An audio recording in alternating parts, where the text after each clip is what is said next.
Good morning, everybody, and Happy New Year to you all. It's a real honor to be given this opportunity to share with you today my story of how I became a follower of Jesus. And so this is my story. A number of years ago, I had a Christian Bible study leader who, when greeting someone who he didn't know, he would say, "Hi, my name's Joe. Who are you?" The person would often reply with their name, and then awkwardly, Joe would remark again, "Hi, it's good to know your name, but who are you?" This has vividly remained etched in my mind because I found this way of greeting a new person extremely jarring. When a stranger asks you, "Who are you?" what do you say? In our society, we often identify ourselves by our occupation, but what my friend Joe was really trying to press home was that as Christians, is this really where our primary identity should come from? Or does our identity reside elsewhere? So given that I've had a number of years to have a think about how I would answer Joe, let me tell you my answer to the question, "Who are you?" Hi, my name is Deborah, and first and foremost, I'm a believer in Jesus, who died on the cross to save my sin. This means that I am also a child of my Father God in heaven. And as a seal of my adoption into God's family, I have the Holy Spirit, which is God's presence inside of me. Some other things you might like to know about me is that I live in the local area, and my husband Ken, and with my young daughter as well. And we've been attending CCOC for 3 years. I speak one language, which is English, but my mother tongue, which I really wish I could speak, is Malayalam. So Malayalam is spoken in Kerala, which is a state of South India. And Kerala is known for its coconut-based cuisine, its beautiful backwaterways, and a high rate of literacy. Around 18% of Kerala identify as Christian. And this is actually a high rate compared to the overall percentage of Christians in India, which is about 2.3%. My family comes from an Orthodox Christian background, and this particular group in Kerala is known as Syrian Christians. They got this name because the church's liturgy originated from the ties with the Orthodox Church in Antioch of Syria. Being a coastal state, Kerala was influenced over the centuries by those who came from other parts of the world, such as the Catholic Portuguese and the Protestant British. But it was Jesus' disciple Thomas who first arrived on the coast of Kerala and brought Christianity to India. He converted many Hindus to the faith and established 7 churches along the coastline. And it was in the neighbouring Indian state of Tamil Nadu that Thomas was martyred for his faith in Jesus in AD 72. So Christians in Kerala have been in the faith since the time of Jesus, and it is this heritage that they are very proud of. So how did my family end up in Australia? Well, the story goes back to when my great-grandfather migrated from Kerala with his family to Singapore in the 1930s, where he worked with the British Royal Air Force as a storekeeper. However, he was forced to move his family, including my young grandfather, back to India when Singapore became heavily affected by World War II. My young grandfather, his mother and sisters didn't hear from their dad for 3 years due to the limitations of communication during that time. Eventually, my grandfather completed his schooling and university and then returned to Singapore to train as a medical doctor. And then in his early 30s, he married my grandmother through an arranged marriage, and she was also a doctor. And they went on to have 4 children, of which the second is my dad.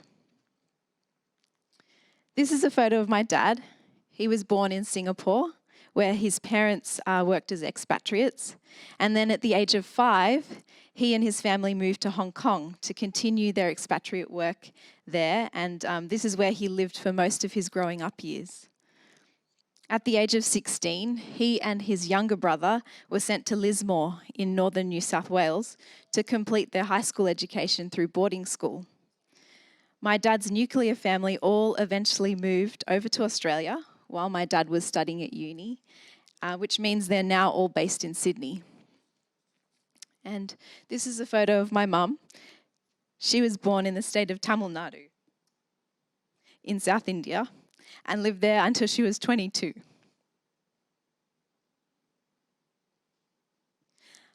After she completed her uni education, her marriage was arranged to my dad, which is the photo that you can see, and who was living in Australia at the time. And it was this point that she migrated to Sydney to start her married life.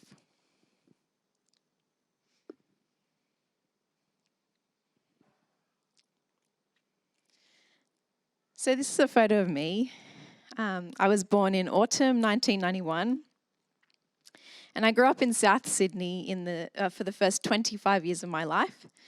I lived with my parents, my two brothers, and my paternal grandparents, who lived with us until they passed away in recent years. As a child, I was happy and enthusiastic, especially when around familiar places and people. But in less familiar circumstances, I was quite timid and internally fearful. For example, when I did speech and drama as a young primary schooler, I'm told that I would often practice all my poetic monologue with a lot of enthusiasm at home. But on the day of the Eisteddfod, I would get up on the stage and do the recital in complete monotone, as if I'd never practiced it.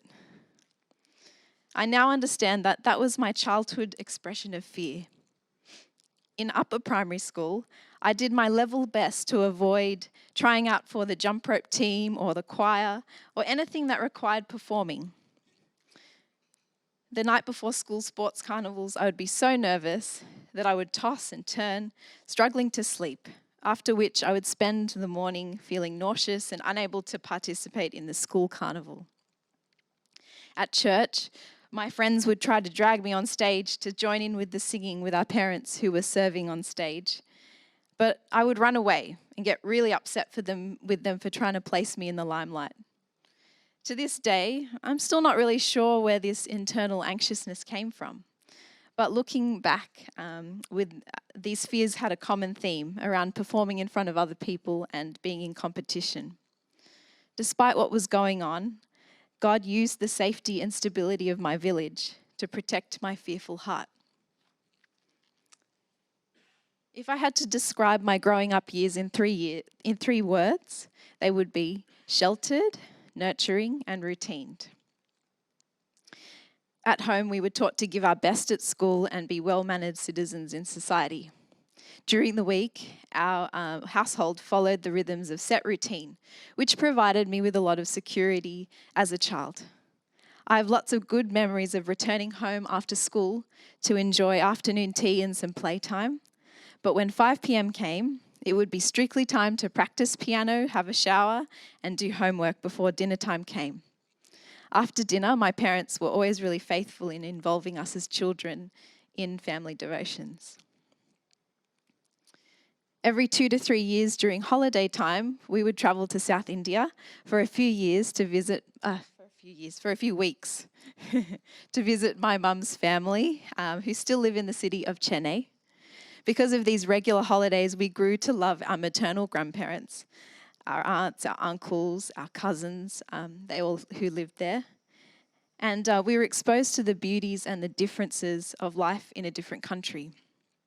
And of course, this experience provided my brothers and I with a bit more understanding of our Indian heritage. Back in Sydney on the weekends, family connections were always the most important part of our social network, and because of this, we spent a lot of time with our extended family.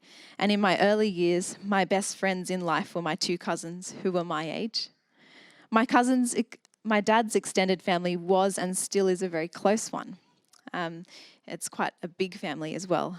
Even now we gather every month of the calendar year and in each other's homes over a potluck meal and a devotional time. And it's a real blessing to share our lives and our faith journeys.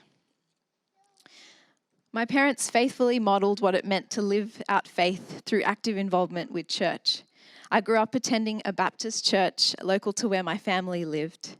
The church was very small, but it was also a close-knit community where I have heaps of great memories of feeling loved and accepted and joyful. However, as a teenager at this church, my experiences changed. I started to become frustrated over how tiny my youth group was, how the size of my church wasn't growing, and how unglamorous, if that's a word, or clunky my church felt. On many occasions, I wanted to leave and go to one of my friends' churches, which were bigger and flashier and had a lot more people my age. My parents, however, they didn't permit this, and they told me I needed to be faithful to my church. And so with gritted teeth, I kept attending. Because I grew up surrounded by Christian community, I always believed in God. Never once did I doubt that He existed. But as a young teen, I would often wonder to myself whether there was more to life than the mundane repetitiveness of human existence. Solomon's musings about the meaninglessness of life in Ecclesiastes really spoke to my searching heart at that time. But I still didn't quite understand how my belief in God had any impact on my everyday life. One day, my uncle and aunt bought my family tickets to attend the Hillsong Conference of 2003. I went along as a fretful and timid teenager from a small church and naturally was wowed by the flashy music, the games, and the inspirational teaching. But what impacted me the most was one particular musical worship session where God's presence was really tangible. And many young people were shouting out spontaneous prayers and bowing down in awe of God. The lyrics of one particular song spoke loud and clear to me. Jesus, I believe in you, and I would go to the ends of the earth for you. To see other teens around me worshiping God and singing this song with all of their heart made me ask myself, was I willing to go to the ends of the earth for Jesus? It was at that point that my heart was deeply moved and my desire became to make faith something that I lived out in my life.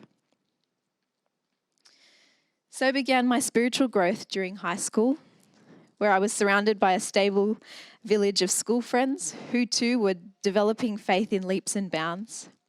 As my school was a Christian one, there was plenty of extracurricular activities which were organised to encourage students in their walk with Jesus. I would watch from afar and admire as my friends boldly took up opportunities to serve and lead the school.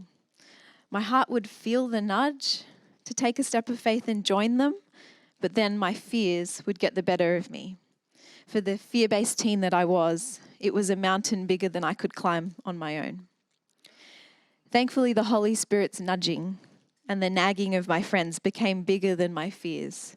I eventually did try my hand at a few scary opportunities, and that was how God began teaching me the importance of exercising my faith muscle through small steps of obedience. It was around this time that MP3 players became popular, and I would ration out my pocket money to buy as much Christian worship music as I could get my hands on to load onto my device. And I also began to learn the joys of playing these songs on piano. Though I had quite a bit of fear about performing piano on stage, I started to discover that worshiping through playing and singing to God in the secret place was a powerful way for me to connect with Him. After school, I went straight to uni, and it was there that God really met my desire to connect with other Christians in my age bracket. I became super involved with my university's Christian group, where I was challenged to study the Bible deeper than I'd ever done before, and to learn to lead others to do the same. And through the Christian group, I was so well equipped and encouraged to the point where my attitude towards my small church started to change. And I was willing to go back to my little home church and serve there with new vision and energy. Through these years, my contentedness with my small church was very high, and I discovered that my greatest growth in faith came from serving God through His church. The lessons I had learnt about stepping out in obedience began to have fruit as I pushed past my fears and started to lead music at church from the front. I look back at those times and I'm grateful that my parents taught me to stick with the church through thick and thin. It taught me to see God's church through His spiritual eyes, no matter how under-resourced or unglamorous or clunky the church felt. During my degree at uni, I found myself doing quite well in my studies, so I began to take pride in my achievements and develop high expectations for what I could attain through my career.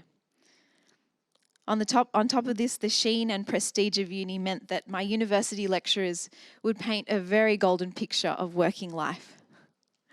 But when the time came for me to make my debut into full-time work, the bubble of safety and idealism, which had protected me thus far, was very quickly burst. The transition to full-time work was about to become extremely challenging. Needless to say, I was truly unprepared for the steep learning curve and stress that was to come with full-time work and being a novice of my craft. I felt completely out of my depth, and most days I had a mild feeling of nervousness that would follow me all the way to work. I tried to convince myself that the feeling would fade, but even with time, it didn't go away. As I learned to deal with customers in all their shapes and sizes, I found my confidence and self-worth being pushed from pillar to post, depending on who I was dealing with that day. As is the nature of the industry I work in, I was being confronted with how humans behave in their hours of greatest pain and weakness.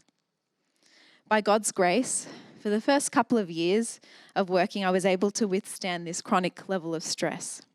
However, things suddenly began to escalate when I transferred to a new department. It was here that I faced the biggest challenge yet, of colleagues with obtuse character traits. I just did not know how to deal with people who didn't have my best interest at heart. This made me feel extremely fearful and unable to feel secure within my workplace. Gradually over the next year, the high expectations and hopes I had for myself and what I could achieve through my career gradually began to fade. Work started to become merely about surviving, and I would absolutely dread going in each day. There were times when I would go to work and I would feel a physical dark cloud settle over me. And no matter what I tried to do, I was just unable to be myself whilst in that physical space.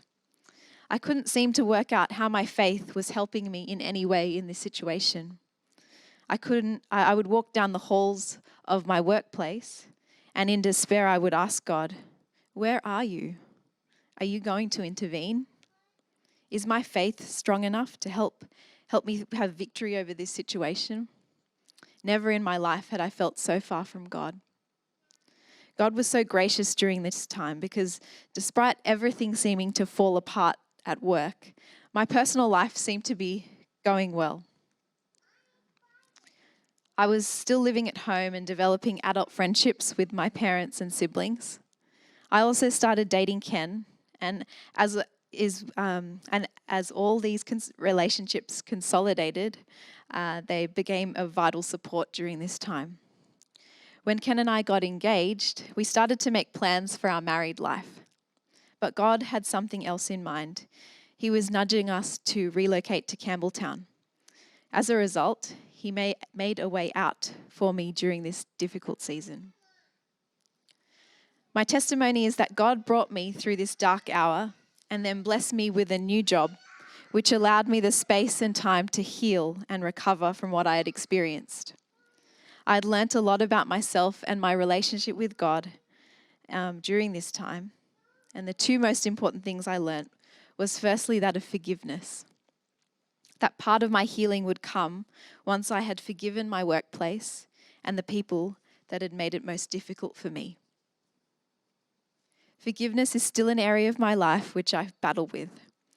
But as with most of the Christian life, it's a work in progress within me. The second was that because my career aspirations were frustrated, I was unable to stand on the success of my own performance. If anything, I'd come to start to realize the extent of my weakness and helplessness, and all I could do now was to submit.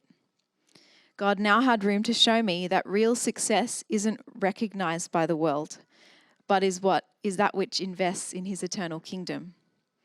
I truly believe that God used this desert period in my life to shrink down my world of work and use the loss of my success to pave the way for me to develop healthy priorities in my life as I moved out of home and stepped into the next season.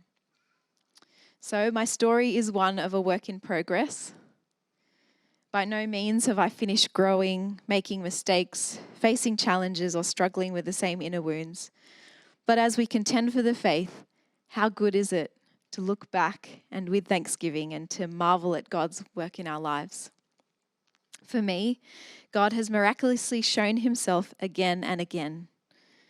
He has shown me his love by placing me in such a nurturing and stable village of people during my growing up years, and they embodied God's love to me. He took the internally fearful and timid child and taught her the importance of taking steps of faith in order to find the joy that comes from obedience to him. He took my immature and limited view of my small church and gave me new eyes to see how he works through unglamorous circumstances. He rescued me from a place where I felt helpless and lost and alone, and brought me to a place of working towards forgiveness and submission and healing. My story so far is best summed up in the words of Psalm 40.